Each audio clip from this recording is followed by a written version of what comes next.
Hello guys, welcome back to my channel. তো এই ভিডিওটির শুরুতে আমরা ইরফানকে দেখি সে অফিসে বসে এক মেয়ের ভিডিও দেখছিল, যেখানে ওই মেয়ে বলছিল যে কীভাবে তার রুমমেট তাকে হ্যারাস করেছে। তখনই ইরফানের এক কালিগ আসে আর ইরফানকে কফিও দেয় অ্যান্ড বলে এভাবে তুমি এডিটিং করছো, আমি তোমাকে শর্টকাট শেখাচ্ছি, এটা বলে এসে মাউসে হাত দেয়।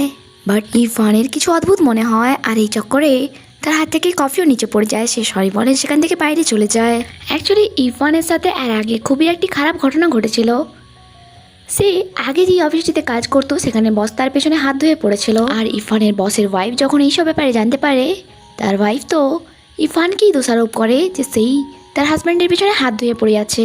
ইরফান প্রমাণও দেখায় যে কিভাবে আপনার হাজব্যান্ড সকাল বিকাল আমাকে মেসেজ করে জ্বালাতো, বাট ওই লেডি নিজের হাজব্যান্ডের ভুল ধরার জায়গায় উল্টে তো সেই ইরফানকে মারা শুরু করে দেয়, আর বাকি এমপ্লয়ীদের তাদেরকে ছাড়াতে হয়।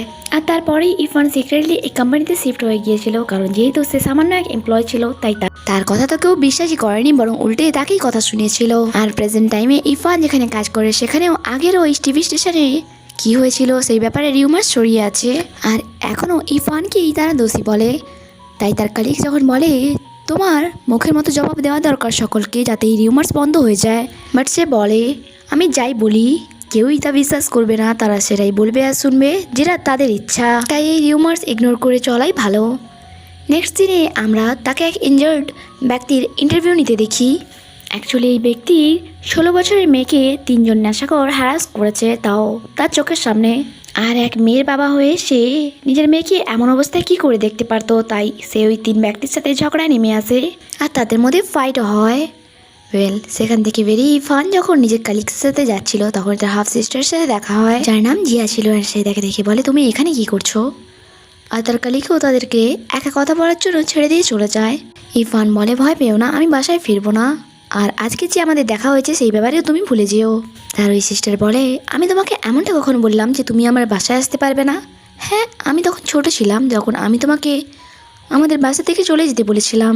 বাট ইরফান কোনো পাস্টের কথা বলতে চাইছিল না, তাই এখান থেকে সে চলে যাচ্ছিল, যখন কি জিয়া তো তার কন্ট্যাক্ট নাম্বার নিতে চাইছিল আর ফেস্টিভ্যালে তাকে বাসায় আসতে বলে, বাট ইরফান কিছু না বলেই সেখান থেকে চলে যায়। এদিকে আমরা বাসায় সাংয়ানকে দেখি, সে ইরফানেরই আসার অপেক্ষা করছিল, বাট যখনই সে তাকে দেখতে পায় দৌড়ে গিয়ে এমন প্রেজেন্ট করে যেমন কি সে তো ফোন দেখছিল। আর ইরফানকে বলে দেখো এমনিতেই আমার অভ্যাস যে রাত্রিবেলা ভালো করে ডোর লক করে ঘুমানোর, তাই যেদিন তোমার আসতে লেট হবে আগে থেকেই জানিয়ে দিও, না হলে সারা রাত হয়তো অ্যাংজাইটিতে আমার ঘুমিয়ে আসবে না। ইরফান ওকে বলে। তখনই সাংয়ানের ফ্রেন্ড জিয়াসু বাথরুম থেকে বাইরে আসে, আর এই ছেলেটি সাংয়ানের সেই ফ্রেন্ড ছিল যার ব্যাপারে বাংলি ইরফানকে বলেছিল, আর যার সাথেই সাংয়ান কলেজ টাইমে বেশিরভাগ হ্যাং আউট করার জন্য যেত। তার ফ্রেন্ডকে দেখে ইরফান বলে তোমাকে আগেই বলেছিলাম না যদি বাসায় কাউকে নিয়ে আসো তাহলে আমাকে ইনফর্ম করে দিতে। সে বলে সরি, আমি ভুলে গিয়েছিলাম। ইরফান বলে ঠিক আছে, এবারে তো ছেড়ে দিচ্ছি, বাট নেক্সট টাইম থেকে মনে রেখো। নিজের রুমে যাওয়ার পর সে তার ফ্রেন্ড সানলাইট অ্যান্ড চাওয়ের সাথে ভিডিও কলে কথা বলছিল। ইরফান এখানে তাদের গ্যাদারিংয়ের জায়গা বলে যে আমি সাংয়ানের বাড়ি যাওয়ার প্ল্যান করেছি, আর যখন তারা এটা জানতে পারে যে তার রুমমেট সাংয়ান, তারা একটু অবাক হয়। ইরফান তাদেরকে 1% ডিসকাউন্টের ব্যাপারেও বলে, যা শুনে চাও লাইক বিশক যে এটা কেমন ডিসকাউন্ট। এরপর ইরফান তো কল কেটে দেয়, বাট সানলাই চাওকে বলে ফার্স্ট টাইম ইরফান ঘুরতে যাওয়ার জায়গা ঠিক করেছে, তাই আমরা ওখানেই যাব। ঘুরতে যাওয়ার দিন সে অনেক বেশি বিজি ছিল, যার কারণে সে রেডিও হয়নি, বাট সানলাই তাকে কল করে বলে আমি তোমার অ্যাপার্টমেন্টের নিচে আছি, তাই রেডি হয়ে এসো। সেও ওকে বলে কল কাট করে দেয়। এদিকে সাংয়ানও তাদের কথা শুনে নেয়, আর ইরফান যখন তাকে বলে তুমি কি আমাদের জন্য টেবিল বুক করে নিয়েছো, সে কোনো রিপ্লাই না দিয়েই রুমে চলে যায়। এরপর ইরফান যখন রেডি হয়ে যাচ্ছিল সেও রেডি হয়ে তার পেছনে পেছনে আসে, আর সেখানে সুহাও সাংয়ানের জন্য অপেক্ষা করছিল। যখন চাওকে সানলাইয়ের সাথে দেখে সে বলে এটা কি তোমার বয়ফ্রেন্ড? চাও বলে নো, সে আমার ক্লাসমেট ছিল।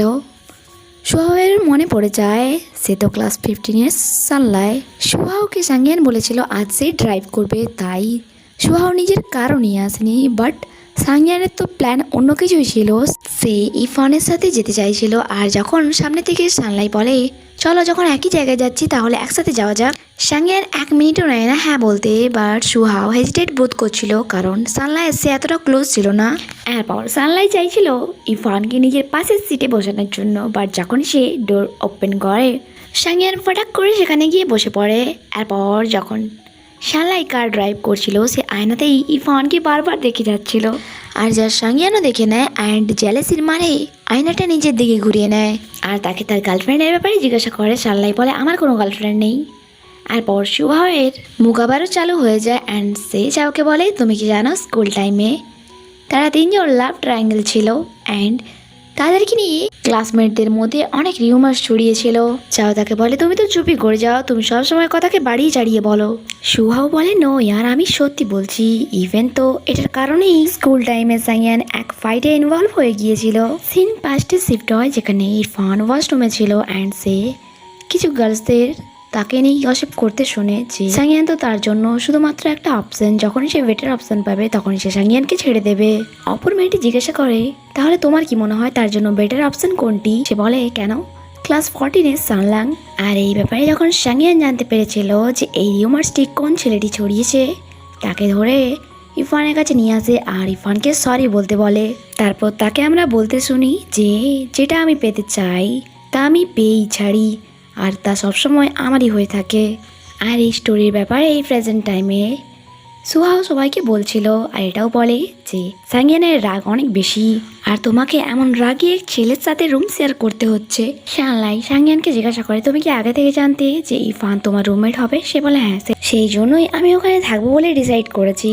ফার্স্টের একটি সিন আমাদেরকে দেখানো হয় যেখানে ইরফান ডান্স প্র্যাকটিস করছিল, বাকি গার্লসটা তাকে বলে তোমার নাচ তো এতটাও ইমপ্রেসিভ নয়, তাই এভাবে তুমি মিশিমিশি জায়গায় গেলে আমাদের টাইম নষ্ট করছো।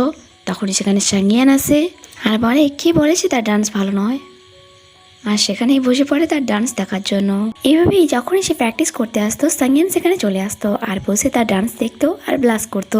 এখানে এই এপিসোডটি শেষ হয়ে আগে কি হয় তা জানতে স্টে কানেক্টেড। Bye bye.